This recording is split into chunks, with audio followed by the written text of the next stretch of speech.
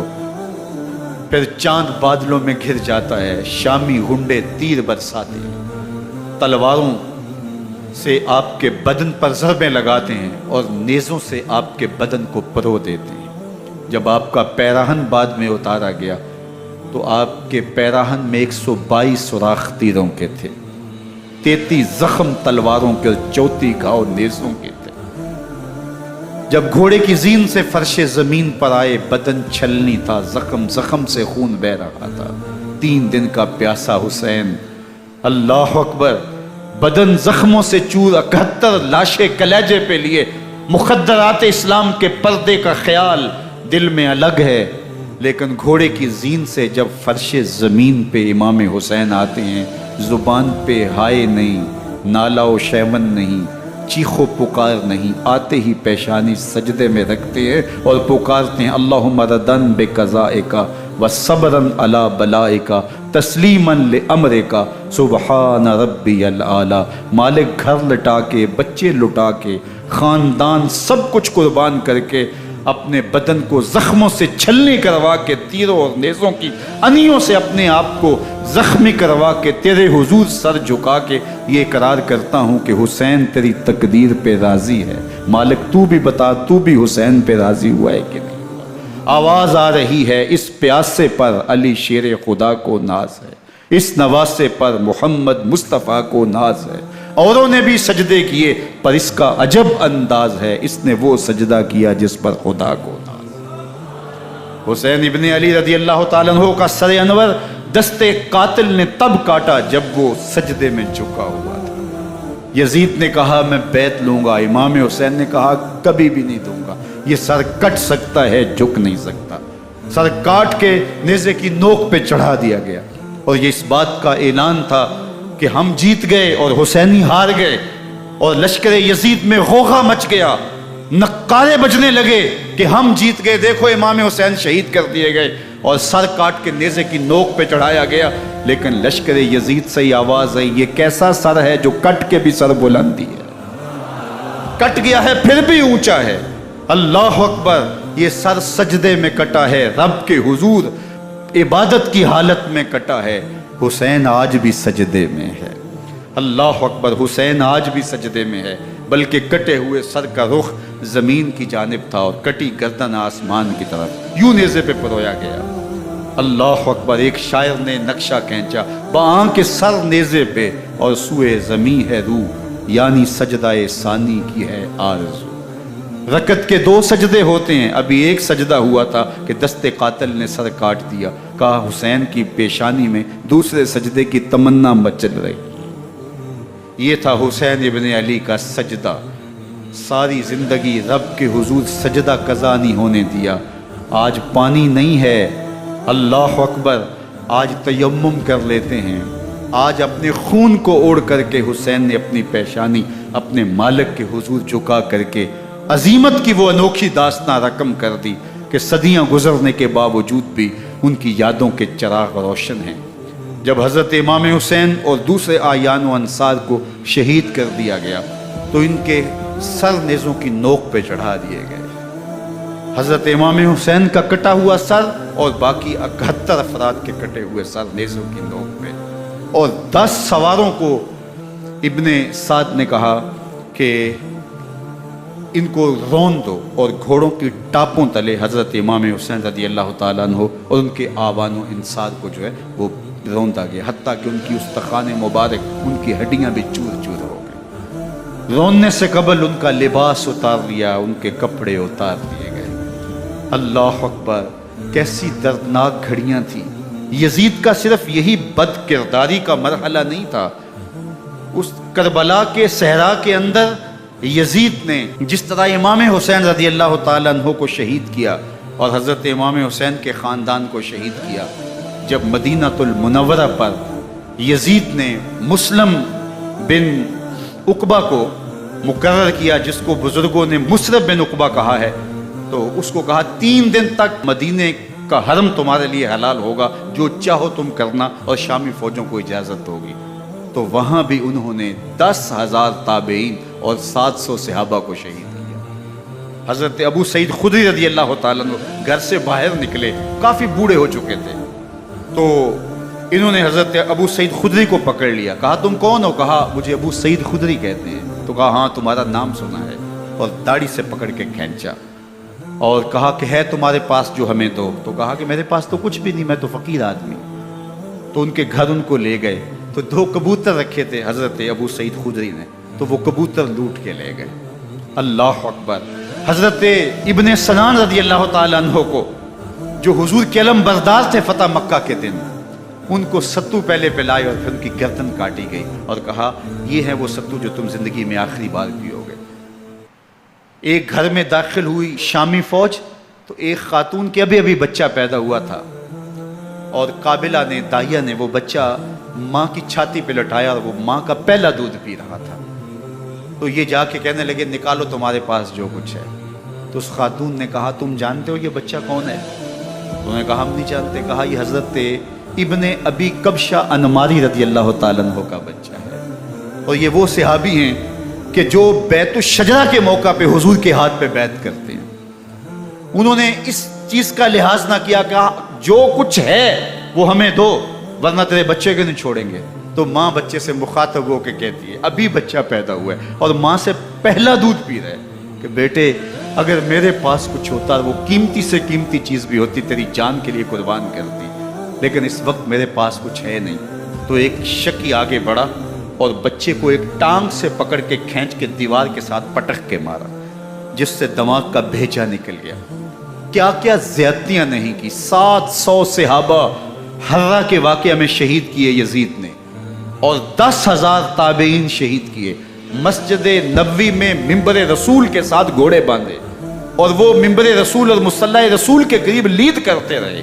حضرت سعید عبد المسیب فرماتے ہیں میں نابینا تھا اور حضور کے روضہ انور کے پاس بیٹھا تھا، اور یزید کے سپاہی آتے، جو بھی مسجد میں نظر آتا پکڑ کے لے جاتے، مجھے نابینا سمجھ کے چھوڑ دیتے، لیکن میں پریشان تھا کہ ظہر کا وقت ہوگا، عصر کا وقت ہوگا، مغرب عشاء کا وقت ہوگا، نہ اذان نہ اقامت نہ جماعت، تو کیسے مجھے پتہ چلے گا کہ نماز کا وقت ہو گیا، اور کیسی میری نمازوں کا کیا بنے گا؟ میں اس فکر میں بیٹھا تھا۔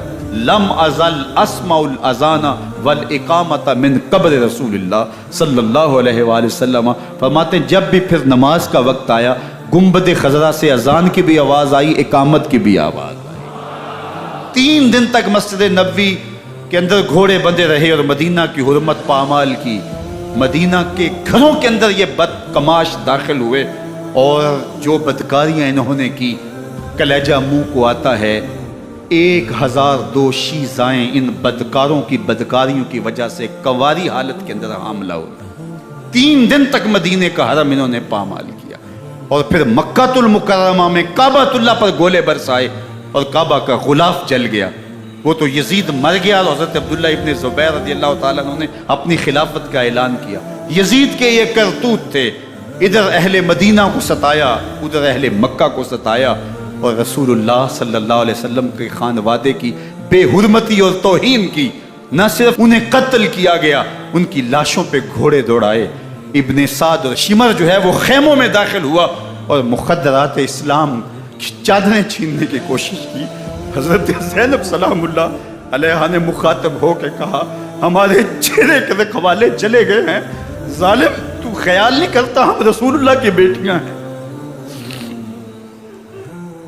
حضرت شہربانو، حضرت زین العابدین اور حضرت زینب سلام اللہ علیہ، ان تینوں کو ایک اونٹ پہ باندھا گیا، اور باقی اونٹوں پہ باقی سادات کو، حضور کی شہزادیوں کو باندھا گیا، رسیوں میں جکڑا گیا، اور اونٹوں پہ باندھ کر کے کوفے کی جانب آگے آگے شہیدوں کے سر چل رہے ہیں، اور پیچھے یہ قافلہ چل رہا ہے۔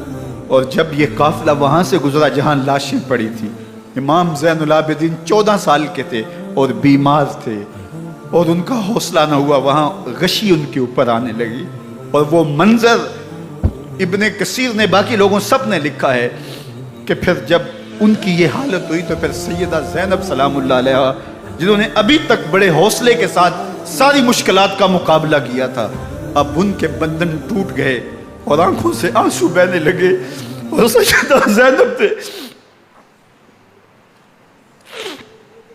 امام حسین رضی اللہ تعالیٰ عنہ کی لاش پہ کھڑے ہو کے، اور وہ روندی ہوئی لاش، ٹوٹی ہوئی ہڈیاں، اور وہ برینا بدن، کٹا ہوا سر نیزے کی نوک پہ، اور لاش یہ پڑی ہے. تو حضرت سیدہ زینب نے مدینے کی طرف منہ کر کے جو ہے وہ حضور سے فریاد کی، یا محمد آہو، یا محمد آہو، ھذا حسین بالآراء مزمل بالدماء، یا محمد آہو بناتوں کا سبایا. یا رسول اللہ، اے پیارے آقا، یا جدہ ہو، اے ہمارے نانا محترم، یہ دیکھیے آپ کا حسین پڑا ہوا ہے. بدن سے کپڑے اتار لیے گئے، خاک ہوائیں اڑا رہی ہیں، اور اس کے اوپر چادر جو ہے وہ مٹی کی پڑ گئی ہے. حضور آپ کی اولاد کاٹ دی گئی، اور پھر کہا بناتوں کا سبایا. حضور دیکھیے آپ کی بیٹیوں کے ہاتھ باندھ دیے گئے ہیں، اونٹوں پہ کس دیا گیا ہے، سر شہیدہ آگے آگے چل رہے ہیں، اور حضرت سیدنا امام حسین کا آگے آگے سر ہے. راستے کے اندر ایک جگہ آئی، رات گزری اور ان کو اتارا گیا. رات کا موقع تھا، ایک خاتون آئی اور اس نے کوئی کھانا پیش کیا ان کو، اور کہا کہ میں کسی زمانے میں حضرت سیدہ فاطمہ تو زہرا کی نوکری کیا کرتی تھی، ان کی لونڈی تھی، ان کی کنیز تھی، اور آج مجھے پتہ چلا کہ آپ لوگ گزر رہے ہیں، تو میں نے کہا کہ میں اپنی مخدومہ کے خاندان کی خدمت کروں. اور پھر اس نے کہا کہ اس وقت سیدہ کی گود میں ایک 6-7 ماہ کی بچی تھی جس کو زینب کہا کرتے تھے. تو سیدہ زینب نے کہا کہ اماں اگر پہچانتی ہو تو وہ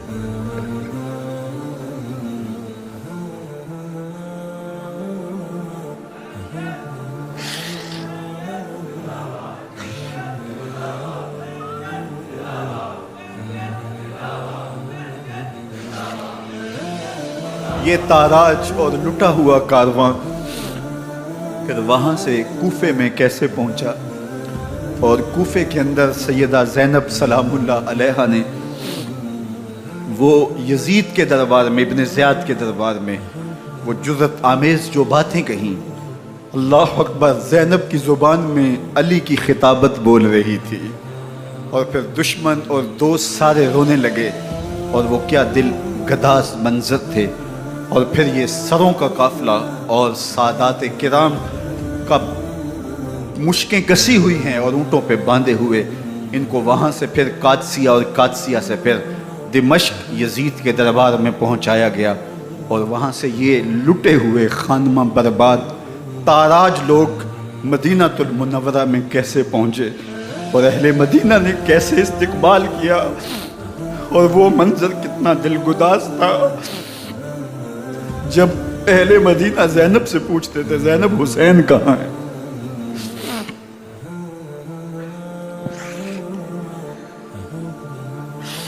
بے مروت بے وفا، تیرا بھی کیا افسانہ ہے، جس نے اپنی ہی شمع کو گل کیا تو وہ پروانہ ہے. اپنے پیغمبر کے شہزادوں کو اور اپنے پیغمبر کی شہزادیوں کو جو دکھ اس امت نے دیے، یہ کائنات کی ایک انوکھی داستان ہے. اللہ ہمیں اسوہ شبیری پہ عمل کی توفیق عطا کرے اور ان کے نقوش پاک کی برکتیں دے. اہل بیت کی محبت ہماری روحوں میں جذب کر دے، اور جس عظیمت کے ساتھ، جس حوصلے کے ساتھ انہوں نے دکھوں کو جھیلا، جو دہکتی آگ کے شعلوں پہ سویا وہ حسین، جو جواں بیٹے کی میت پر نہ رویا وہ حسین، جس نے سب کچھ کھو کے کچھ نہ کھویا وہ حسین، مرتبہ اسلام کا جس نے دوبالا کر دیا، خون نے جس کے دو عالم میں اجالا کر دیا، جو کہ سوزے غم کو سانچے میں خوشی کے ڈھال کے مسکرایا موت کی آنکھوں میں آنکھیں ڈال کے. اے حسین ابن علی تم پر سلام، نازش آل نبی تم پر سلام. ذرا میرے ساتھ یہ پڑھ لیجئے، اے حسین ابن علی تم پر سلام، نازش آل نبی تم پر سلام، تم پہ لاکھوں رحمتیں لاکھوں سلام. اے شہیدان محبت کے امام، لالا گوں لالا بدن لالا کفن، اے چمن اندر چمن، زندگی ہی زندگی تیری حیات، اے حیات اندر حیات اندر حیات، افتخار ملت بیضا ہے تو، رب کعبہ کی قسم یکتا ہے تو، فخر کا دل میں دریچہ باز کرنا چاہیے، جن کا تو آقا ہے ان کو ناز کرنا چاہیے۔ وآخر دعوانا ان الحمدللہ۔ 10 محرم الحرام کو کربلا کا واقعہ رونما ہوا تو اس موسم میں اطراف و اکناف عالم میں اس حوالے سے بات ہوتی ہے، ذکر کیا جاتا ہے۔ اہل محبت حضرت امام حسین رضی اللہ تعالی عنہ کے حضور خراج عقیدت اور خراج محبت پیش کرتے ہیں۔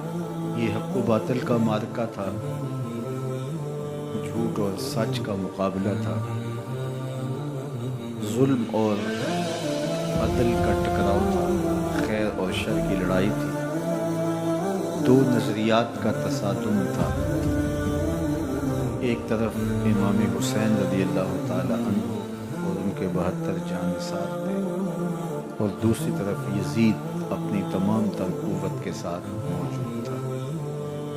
حضرت امام حسین رضی اللہ تعالی عنہ سے مسلسل آخری وقت تک بیعت کا اصرار رہا، اور آپ آخری سانس تک یزید کی بیعت سے انکار کرتے ہیں۔ حضرت امام حسین رضی اللہ تعالیٰ عنہ لڑائی کے لیے نہیں آئے تھے، ورنہ خواتین اور بچے ساتھ لانے کا کوئی مقصد نہیں تھا۔ آلات حرب و ضرب بھی نہیں تھے، عرب جو اپنے ساتھ سفر کے معمول کی تلواریں اور اسلحہ جات رکھتے ہیں وہی تھے، اور آپ کو پیشکش بھی کی گئی۔ ترماح بن عدی بن حاتم نے، یہ حاتم تائی کا پوتا تھا، کہا کہ آپ میرے ساتھ ہمارے علاقے میں چلے جائیں۔ جب مختلف بادشاہوں نے عرب پر قبضہ کیا تو ہمارے قبائلی علاقے اس وقت بھی ان سے محفوظ ہیں۔ ہم آزاد قبائل ہیں۔ میں چند دنوں میں آپ کی پشت پر 30,000 کا لشکر کھڑا کر دوں گا جو جانثار ہوں۔ لیکن حضرت امام حسین رضی اللہ تعالیٰ عنہ نے ترماح بن عدی کی اس پیشکش کو قبول نہیں کیا اور آگے بڑھے۔ دشت نینوا میں، جسے دشت کربلا بھی کہتے ہیں، اور بن یزید ریاحی 500 سواروں کو ساتھ لے کر کے حضرت امام حسین کو محصور کر دیتا ہے، اور پھر یزید کا لشکر وہاں جمع ہونا شروع ہو جاتا ہے۔ 22,000 یا 30,000 کا لشکر امام حسین رضی اللہ تعالی عنہ کے اطراف میں لگا دیا گیا۔ 3 دن تک اس خانوادے کے لیے پانی بند کر دیا۔ پانی کے بغیر تو انسان کی زندگی معطل ہو جاتی ہے، اور 3 دن کی مسلسل پیاس، اور پیاس میں بلکتے 6 ماہ کے بچے، خواتین اور بوڑھے۔ لیکن عزیمت کی راہوں کے یہ مسافر کسی صورت بھی یزید سے بیعت کرنے پہ آمادہ نہ ہوئے۔ یہ ایک ہیلا تھا کہ پانی بند کریں گے، بچے بلکیں گے، خواتین بے چین ہو جائیں گی تو یہ مجبور کر دیے جائیں گے۔ لیکن کہا تم جو کرنا ہے کرو۔ یہ بات طے شدہ ہے کہ ہم یزید سے بیعت نہیں کریں۔ پھر 3 ماہ پانی بند کرنے کے بعد حضرت امام حسین رضی اللہ تعالیٰ عنہ اور ان کے خاندان کو جس طرح ذبح کیا گیا، یہ ایک دردناک کہانی ہے۔ 72 افراد کربلا میں شہید کر دیے گئے۔ اہل حق کا یہ قافلہ بھوک اور پیاس سے بحال تھا، لیکن عزیمت کی راہوں کا یہ مسافر سرنگوں نہیں ہوا اور یزید کے ہاتھ پہ بیعت نہیں کی۔ امام حسین رضی اللہ تعالی عنہ آپ کے بیٹے، بھائی، بھتیجے، بھانجے، آیان و انصار، محبین شہید کر دیے گئے۔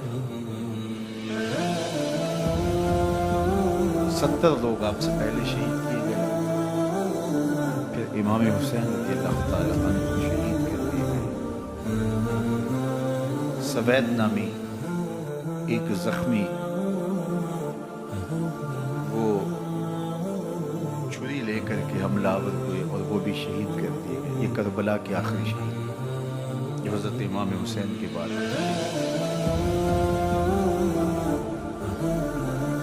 لیکن ان کی خون آشام تلواروں کی ابھی پیاس نہیں بجھی اور ان کی آتش غیظ و غضب ابھی ٹھنڈی نہیں ہوئی۔ شمز الجوشن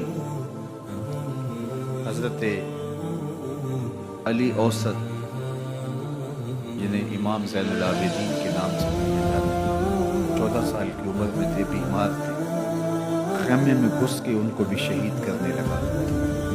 تو عمید بن مسلم نے کہا کہ کیا بچوں کو بھی شہید کیا جائے، تو وہ رک گیا۔ عمر بن سعد کے حکم نامے سے مقدس لاشوں پر گھوڑے دوڑائے گئے، حتیٰ کہ ان کی ہڈیاں چور چور اور شہیدوں کے سر نیزوں پہ چڑھا دیے۔ حسین ابن علی اور ان کے آیان و انصار کاٹ دیے گئے۔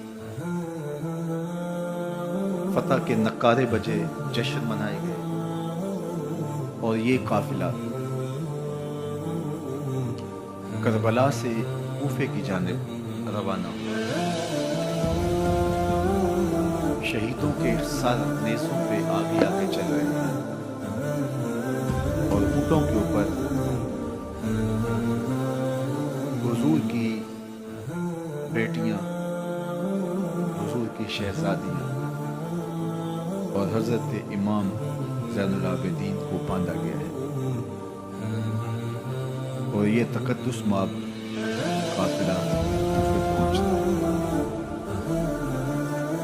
ابن زیاد بہت خوش تھا کہ جیسے اس نے کوئی بہت بڑا کام کر لیا ہو۔ نواسہ رسول کا سر ایک تشت میں رکھا اس کے سامنے تھا اور وہ چھڑی سے آپ کے ہونٹوں اور آپ کے دانتوں پر ضرب لگاتا۔ حضرت زید بن ارقم رضی اللہ تعالیٰ عنہ صحابی رسول اس مجلس میں موجود تھے، کھڑے ہو گئے۔ غصے سے ان کا بدن کانپ رہا تھا اور آپ نے کہا، ظالم، چھڑی کو یہاں سے ہٹا لے، میں نے خود ان آنکھوں سے رسول اللہ کو یہ ہونٹ چومتے ہوئے دیکھا ہے۔ ابن زیاد وہ غصے میں بپھرا ہوا بولا، اگر تو پورا نہ ہوتا تو میں تیری گردن اڑا دیتا۔ حضرت زید بن ارقم روتے ہوئے دربار سے باہر نکلے اور ساتھ اہل کوفہ کو مخاطب کر کے کہا کہ اہل کوفہ، تم نے حسین ابن علی کو شہید کر دیا اور ابن مرجانہ کے غلام بن گئے۔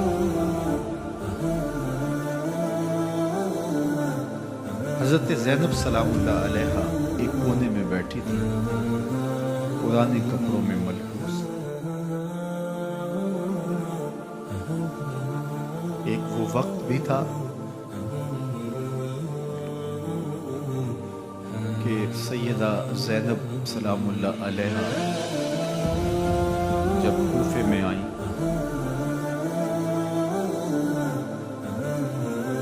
سیدنا علی المرتضیٰ کے زمانے میں ان کے دور خلافت میں دارالخلافہ کوفہ متعین ہوا، تو یہ مدینے سے کوفے آئیں، تو اس وقت کوفے کی معزز خواتین نے ان کا استقبال کیا۔ خلیفۃ المسلمین کی شہزادی، رسول اللہ کی بیٹی سیدہ فاطمہ الزہرا کا عکس حضرت زینب سلام اللہ علیہا کوفے میں داخل ہوئی، تکریم، عزت اور وقار کے ساتھ آپ کا استقبال کیا گیا اور آپ خواتین کو درس قرآن دیتی، حضور کی شریعت سکھاتی،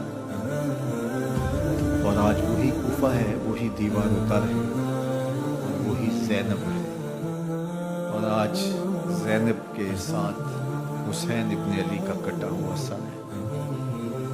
پرانے کپڑوں میں ملبوس حضرت زینب سلام اللہ علیہ آج اسی کوفے میں داخل ہے۔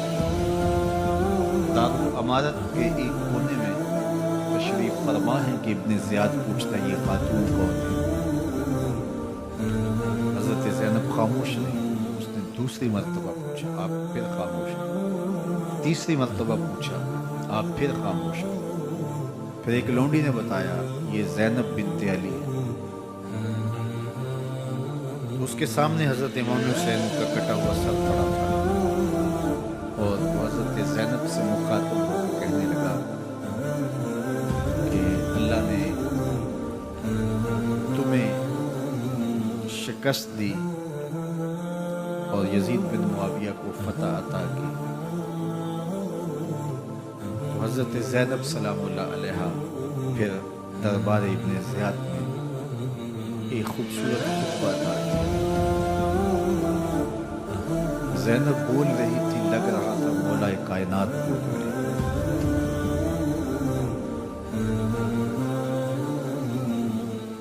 یہ خطبہ بامر مجبوری تھا، ابن زیاد کی خرافات کا جواب تھا۔ تو ابن زیاد سے اس کا جواب تو نہ بن پڑا، لیکن کہنے لگا کہ بڑی مکفہ اور مسجع گفتگو کی، تمہارا باپ علی بھی بہت اچھا شاعر تھا۔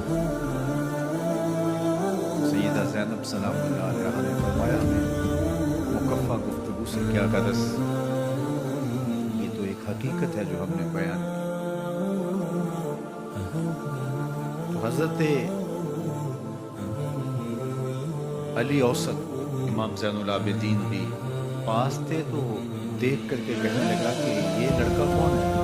فرمایا میں علی بن حسین۔ کہا کہ انہیں تو قتل کر دیا گیا۔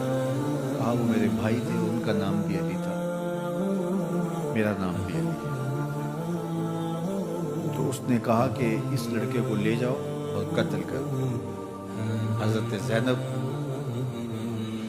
علی اوسط امام زین العابدین کے ساتھ چمٹ گئی اور کہا کہ اگر تم اسے قتل کرو گے تو اس کے ساتھ مجھے بھی قتل کرو۔ ابن زیاد کہنے لگا کہ یہ عورت سچ کہتی ہے، واقعی اس کے جذبات یہی ہیں۔ اور الصلاۃ جامعہ کی پکار کے ساتھ مسجد کوفہ میں آ گیا۔ کوفے کے لوگ سارے ابن زیاد کے سامنے تھے۔ امام حسین کا کٹا ہوا سر ابن زیاد کے سامنے تھا اور اس نے کہا کہ اللہ نے یزید بن معاویہ کو فتح دی اور کذاب ابن کذاب معاذ اللہ حسین ابن علی کو شکست دی۔ جب اس نے یہ بات کہی تو عبداللہ بن عفیف الازدی رضی اللہ تعالی عنہ موجود تھے، کھڑے ہوئے، غصے سے ان کا بدن کانپ رہا تھا اور آپ نے پوری ہمت کے ساتھ ابن زیاد کو جواب دیتے ہوئے کہا، ظالم، حسین سچا، حسین کا باپ بھی سچا، تو جھوٹا، تیرا باپ بھی جھوٹا، جس نے تجھے امیر بنایا وہ بھی جھوٹا۔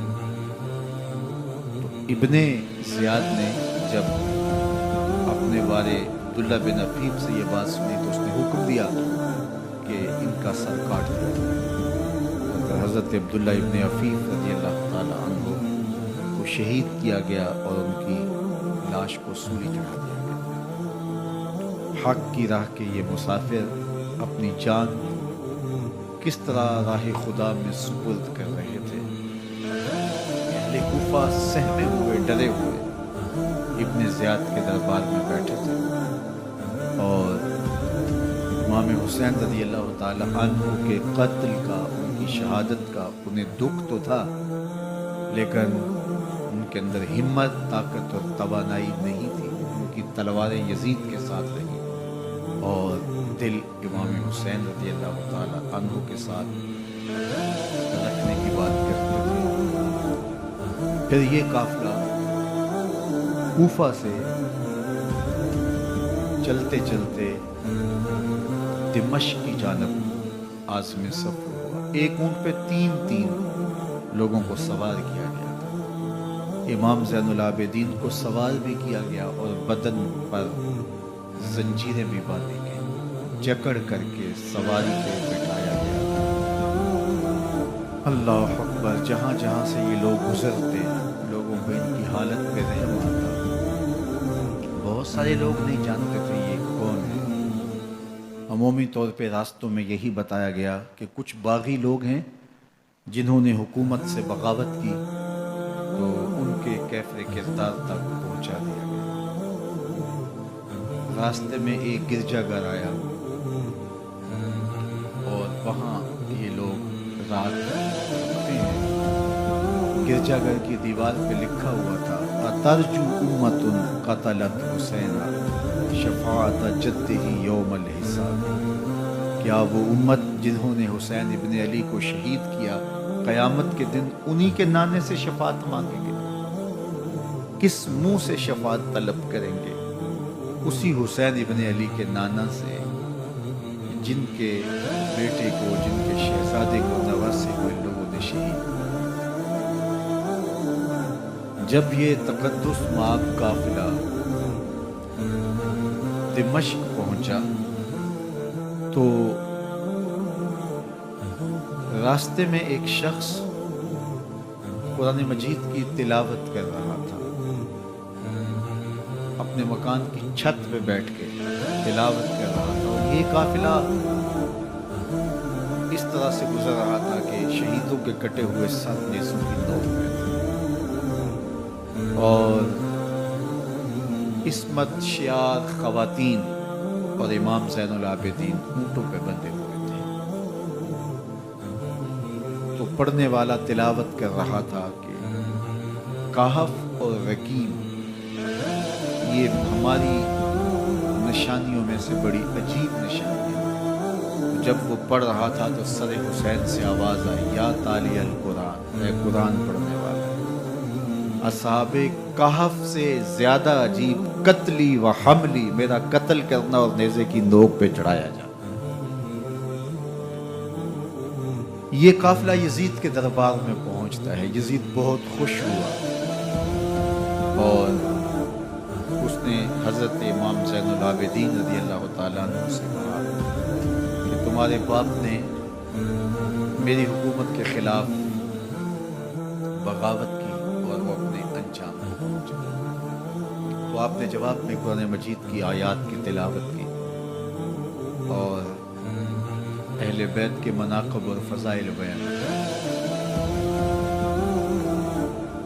سیدہ زینب سلام اللہ علیہ کا ایک خطبہ اہل بیت کی عظمت، مناقب اور فضائل میں یزید کے دربار میں اپنی انوکھی اور البیلی شان رکھتا ہے۔ یزید پہلے تو خوش ہوا، لیکن جب اس نے لوگوں کے چہرے دیکھے تو وہ پریشان ہو گیا، حتیٰ کہ یزید کے دربار میں ایک عیسائی سفیر آیا ہوا تھا۔ اس نے جب کٹے ہوئے سر دیکھے اور خستہ حال سادات کی شہزادیوں کو دیکھا تو اس نے کہا یہ کون لوگ ہیں؟ تو اسے بتایا گیا۔ اس نے بڑے تعصب کا اظہار کیا، کہا کتنے بد نصیب لوگ ہو، ہمارے پاس حضرت عیسیٰ علیہ السلام کے گدھے کا کھر موجود ہے اور ہم اسے بھی عزت کی جگہ پہ رکھے ہوئے ہیں، اور تم کتنے بدبخت ہو اپنے رسول کے نواسے کو شہید کر دیا۔ بے مروت بے وفا تیرا بھی کیا افسانہ ہے، جس نے اپنی ہی شمع کو گل کیا تو وہ پروانہ۔ تو یزید نے جب لوگوں کے تیور دیکھے اور بدلتے ہوئے حالات دیکھے تو اس نے تعصف کا اظہار کیا اور کہا اللہ خدا کرے ابن زیاد کا وہ امام حسین کو میرے تک پہنچنے دیتا تو میں ان سے اچھا معاملہ کر لیتا۔ کچھ لوگ اس سے یزید کو بری الذمہ قرار دینے کی کوشش کرتے ہیں، لیکن یزید کے اپنے حکم سے سب کچھ ہوا۔ ابن اسیر نے لکھا ہے کہ جب یزید مرا تو ابن زیاد دمشق آ رہا تھا، اس کے ساتھ مسافر بن شریح بھی تھا، تو اچانک وہ کچھ سوچنے لگا تو مسافر بن شریح نے کہا کہ ابن زیاد میں تمہیں بتاؤں تم کیا سوچ رہے ہو؟ کہا بتاؤ۔ کہا تم یہ سوچ رہے ہو کہ میں نے نواسہ رسول کو شہید کیوں کیا؟ تو کہنے لگا کہ یہ مجھے یزید کا حکم تھا اور اگر میں نواسہ رسول کو شہید نہ کرتا تو وہ مجھے قتل کر دیتا۔ اور جب مسلم بن عقبہ کو مدینہ المنورہ کی حرمت کو پامال کرنے کے لیے اور حضرت عبداللہ ابن زبیر رضی اللہ تعالیٰ عنہ کی خلافت کے اعلان کے بعد مکہ المکرمہ پر حملے کے لیے جو یزید نے بھیجا تو اس سے قبل اس نے ابن زیاد کو کہا کہ یہ کام تم کرو، تو ابن زیاد نے جو جواب دیا وہ یہ تھا کہ میں تمہارے کہنے پہ پہلے ہی نواسہ رسول کو شہید کر چکا ہوں، اب نواسہ رسول کو شہید کرنا اور کعبۃ اللہ کی حرمت کو پامال کرنا یہ دو چیزیں میں جمع نہیں کروں گا، اور اس نے بادشاہ کے حکم کا انکار کر دیا۔ تو یزید نے امام حسین رضی اللہ تعالیٰ عنہ کی شہادت کا حکم دیا تھا ابن زیاد کو، اور یہ دو گواہیاں میں نے ابن زیاد سے آپ کے سامنے رکھی۔ باقی اس کا یہ سیاسی پینترا کہ وہ تعصب کا اظہار کرے تو قاتل کی پشیمانی مقتول کی اہمیت تو بڑھا سکتی ہے، لیکن قاتل کے دامن سے قتل کا داغ نہیں دھو سکتی۔ تو حضرت امام حسین رضی اللہ تعالی عنہ کا قتل یزید کو اب نظر آ رہا تھا مجھے بہت مہنگا پڑے گا، آخرت تو برباد ہوئی، دنیا بھی میں نے برباد کر لی اور میری حکومت بھی مستحکم نہیں رہ سکے گی۔ تو اب اس نے یہ کہنا شروع کر دیا کہ خدا برا کرے ابن مرجانہ کا کہ وہ راستہ دے دیتا اور امام حسین کو میرے تک پہنچ دیتا۔ حضرت امام زین العابدین سے اب وہ لجاجت کرنے لگا اور کہنے لگا کہ حضرت آپ کچھ ارشاد فرمائیے۔ تو آپ نے تین چیزیں ارشاد کی۔ آپ نے فرمایا ایک تو ہمیں خیریت سے مدینے بھیج دو، اور دوسری بات کہ قاتلان حسین کو ان کے کیفر کردار تک پہنچاؤ، اور تیسری بات مجھے دمشق کی جامعہ مسجد میں خطبہ جمعہ کی اجازت دو۔ اس نے کہا کہ خطبہ جمعہ کی اجازت بھی دیتا ہوں، آپ کو خیریت سے مدینہ المنورہ بھی روانہ کر دیا جائے گا، لیکن قاتلان حسین کو کیفر کردار تک پہنچانا یہ میرے پاس میں نہیں ہے، یہ ممکن نہیں ہے۔ اب مجھے بتائیے حاکم وقت ہو اور اتنا بڑا سانحہ اور واقعہ ہو گیا ہو تو وہ وہیں کھڑے کھڑے معذرت کر لے کہ یہ اس بات کو رہنے دو، تو اس کا مطلب سمجھنے میں کسی بھی باشعور شخص کو دیر نہیں لگتی۔ اسے چاہیے تھا کہ وہ کہتا کہ میں اس کی تحقیق کروا کے جو بھی مجرم ہے وہ کیفر کردار تک پہنچے گا، اور آپ نہ بھی کہتے تو یہ میں کرتا کیونکہ میں ہاتھ میں ہوں، لیکن اس نے فوراً کہا کہ یہ ممکن نہیں ہے۔ تو اس کا مطلب کیا کہ مجرم میں خود ہوں، تو میں اس سے جو ہے وہ بچنا چاہتا ہوں۔ تو اس نے حضرت امام زین العابدین کو کہا دو شرطیں تو قبول ہیں، لیکن یہ تیسری شرط قبول نہیں ہے اور یہ ممکن نہیں ہے۔ تو یہ واضح اس بات کا اشارہ ہے کہ یزید کے حکم سے، اس کی منشا سے اور اس کے کہنے سے حضرت امام کو شہید کیا گیا، اور اس نے حضرت امام حسین رضی اللہ تعالی عنہ کے مبارک لبوں پر چھڑیاں بھی ماری اور آپ کے دانتوں پر ضربیں لگائی چھڑیاں۔ وہ تو ایک صحابی وہاں موجود تھے جو کھڑے ہو گئے، انہوں نے کہا ارفع ھذا القدیب عن ھاتین الشفتین، ان ہونٹوں سے چھڑی ہٹا لے، میں نے ان آنکھوں سے رسول اللہ کو یہ ہونٹ چومتے ہوئے دیکھا۔ جس طرح ابن زیاد کے دربار میں ہوا تو یہاں بھی ہوا۔ اللہ اکبر۔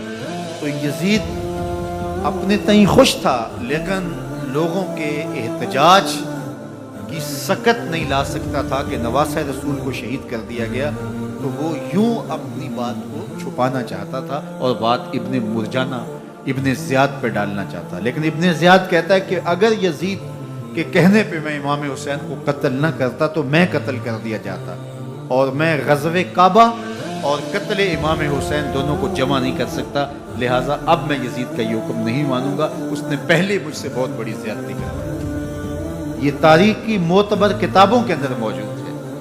اب یزید نے کہا دو باتیں مان لیتا ہوں، آپ کو مدینہ المنورہ بھی رخصت کر دیتے ہیں، اور دوسرا آپ کو مسجد دمشق میں خطبہ کی اجازت بھی دیتے ہیں۔ اللہ اکبر۔ یہ وقتی تصرف تھا اس کا، ورنہ یہ کون ہے اجازت دینے والا؟ منبر تو حسین ابن علی کے نانے کا ہے۔ خیر مسجد دمشق میں گئے، لوگوں کا ہجوم تھا، حضرت امام زین العابدین منبر پہ جلوہ فراز ہوئے۔ خطابت تو ان کے گھر کی لونڈی ہے، تو جب آپ نے کھڑے ہو کر کے خطبہ دیا اور فضائل و مناقب اہل بیت بیان کیے، لوگوں کے سینوں کے اندر آتش محبت اہل بیت کی جوش مارنے لگی۔ یزید ڈر گیا کہ اگر کچھ دیر خطبہ جاری رہا تو کہیں ایسا نہ ہو کہ لوگ میرے خلاف اٹھ کھڑے ہوں، تو اس نے مؤذن کو اشارہ کیا اور وہ اذان دینے لگا۔ تو اس نے کہا اللہ اکبر اللہ اکبر، تو حضرت امام زین العابدین نے کہا اس میں کوئی شک نہیں کہ اللہ سب سے بڑا ہے۔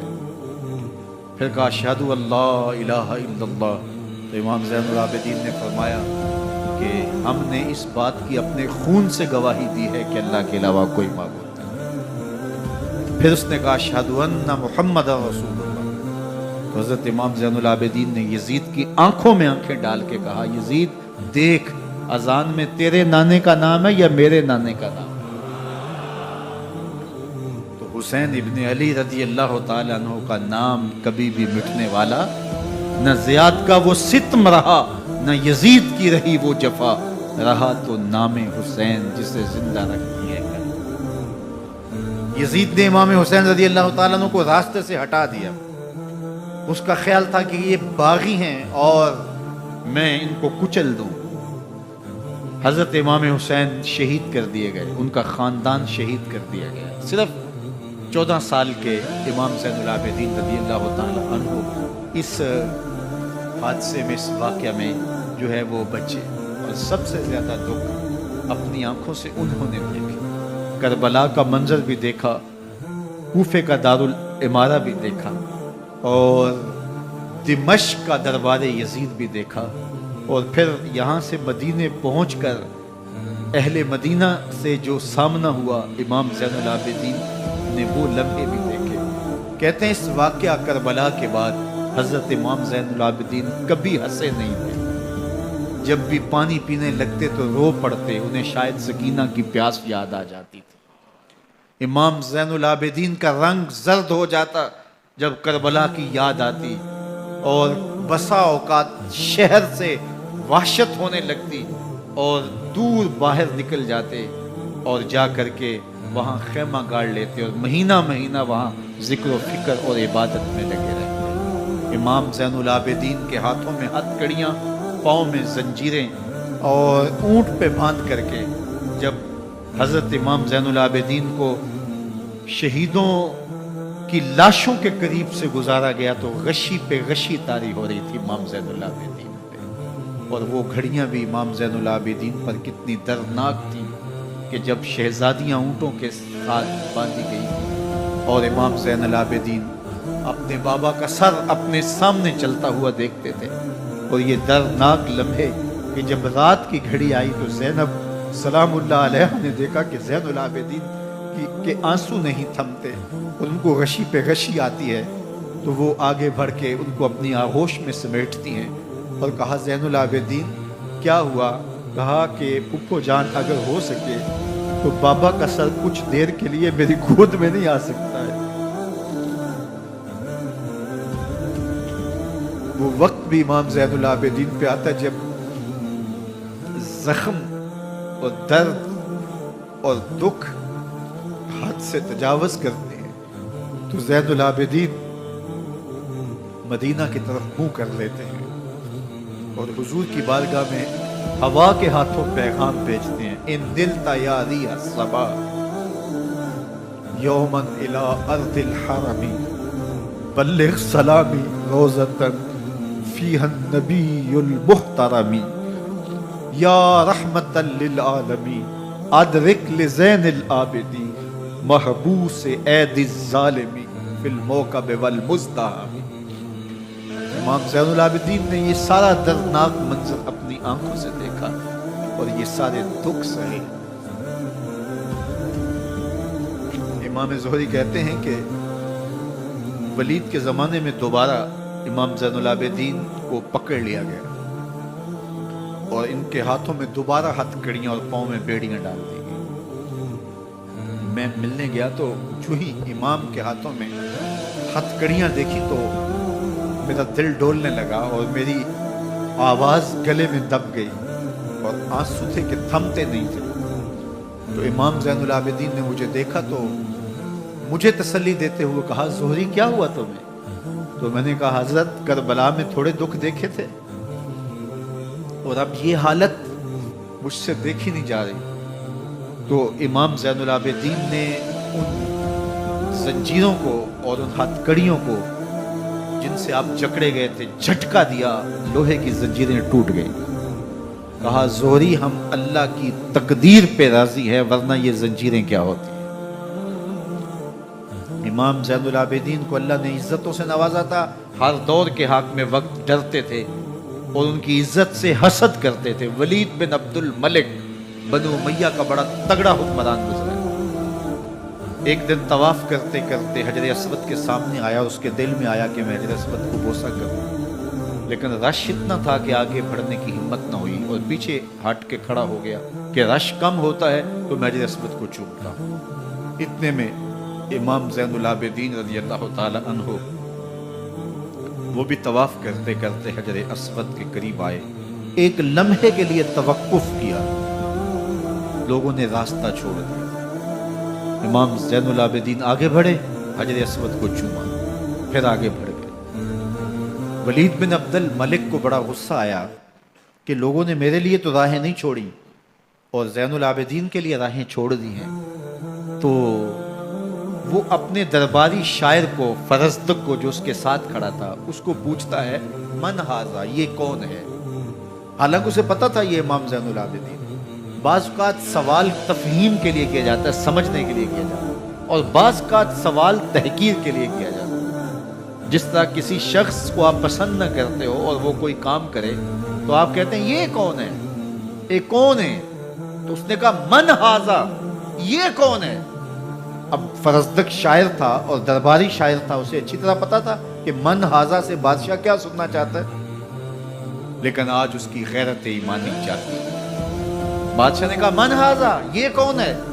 تو فرزدق نے بادشاہ کی آنکھوں میں آنکھیں ڈال کے کہا بادشاہ تو نہیں جانتا یہ کون ہے؟ اس کو تو بطحا کے سنگ ریزے بھی جانتے ہیں، اس کو تو زمین والے بھی جانتے ہیں، آسمان کے فرشتے بھی جانتے ہیں۔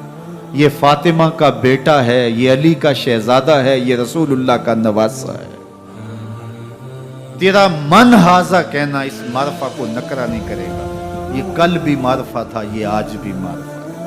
کھڑے کھڑے امام زین العابدین کی شان میں ایک طویل قصیدہ لکھ دیا۔ بادشاہ تو اس سے کچھ اور سوچ رہا تھا، الٹ ہو گیا، اس نے ایک فرزدق کو جیل میں ڈال دیا۔ امام زین العابدین کو پتا چلا، آپ نے اشرفیوں کی 2 تھیلیاں خادم کے ہاتھ بھیجی، یہ ہماری وجہ سے تمہارے اوپر یہ افتاد پڑی ہے۔ تو اس نے تھیلیاں قبول کی، چوما آنکھوں سے لگائیں اور پھر خادم کے ہاتھ میں دیتے ہوئے کہا امام کو میرا سلام دے دینا اور کہنا حضرت ساری زندگی نے ٹگوں کے لیے، پیسوں کے لیے، اشرفیوں کے لیے شاعریاں کی ہیں، یہ جو میں نے قصیدہ لکھا ہے آپ کے نانا کی شفاعت کے لیے لکھا، جو دلوں کو فتح کر لے وہی فاتح زمانہ۔ امام حسین کو تو کاٹ دیا گیا نا، اس لیے کاٹ دیا گیا کہ یہ ہماری حکومت سے بغاوت کر رہے ہیں، انہوں نے یہ کہا، بہانہ یہ بنا ہے، نظم حکومت میں یہ مخل ہو رہے ہیں، لہٰذا انہیں شہید کر دیا گیا۔ نہ صرف انہیں شہید کیا گیا